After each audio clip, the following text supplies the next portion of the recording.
കോഴിക്കോട് സ്വദേശിനി നബീസുമ്മയുടെ മകളോടൊപ്പം മണാലിയിൽ ടൂർ പോയതിനെതിരെ സഖാഫിയുടെ പ്രസ്താവനയെ വിമർശിച്ച് ജമാഅത്തെ ഇസ്ലാമി. നബീസുമ്മയുടെ കുടുംബത്തെ വേദനിപ്പിക്കരുതെന്ന് ജമാഅത്തെ ഇസ്ലാമി അമീർ പി മുജീബ് റഹ്മാൻ പ്രതികരിച്ചു.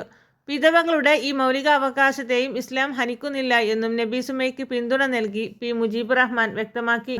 നബീസുമ്മയുടെ യാത്രയിൽ തെറ്റില്ല. വിധവയായതുകൊണ്ട് യാത്ര ചെയ്യാൻ പാടില്ല എന്നില്ല. വിധവ ജോലി ചെയ്യുന്നതിലും സമൂഹത്തിൽ ഇടപെടുന്നതിലും തെറ്റില്ല. വിനോദം പുരുഷന്മാർക്കും സ്ത്രീകൾക്കുമാകാം.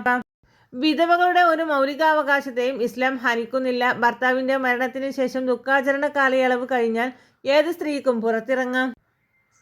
കുടുംബത്തെ വേദനിപ്പിക്കുന്ന പരാമർശങ്ങൾ ന്യായീകരിക്കാനാവുന്നതല്ലെന്നും മുജീബ് റഹ്മാൻ ന്യൂസ് മലയാളത്തിനോട് പറഞ്ഞു. ഭർത്താവ് മരിച്ച സ്ത്രീ യാത്രകളൊന്നും പോവാതെ പ്രാർത്ഥനയുമായി ഇരിക്കണമെന്ന സമസ്ത AP വിഭാഗം നേതാവിൻ്റെ പ്രസ്താവനയ്ക്കെതിരെ സോഷ്യൽ മീഡിയയിൽ വ്യാപക വിമർശനം ഉയർന്നിരുന്നു.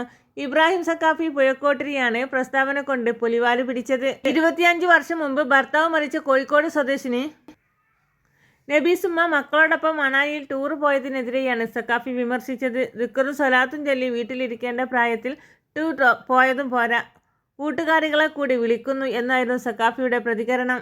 സഖാഫിയുടെ പ്രസ്താവന വലിയ വിവാദങ്ങൾക്കും ചർച്ചകൾക്കുമാണ് തിരികൊളുത്തിയത്. ഭർത്താവ് മരിച്ച ശേഷം 3 പെൺമക്കളെ പോറ്റി വളർത്തിയ നബീസുമ്മ ഒരു ടൂർ പോയതിനാണോ ഇയാൾ ഇത്രയും പറയുന്നത് എന്ന് നാട്ടുകാർ ചോദിച്ചു.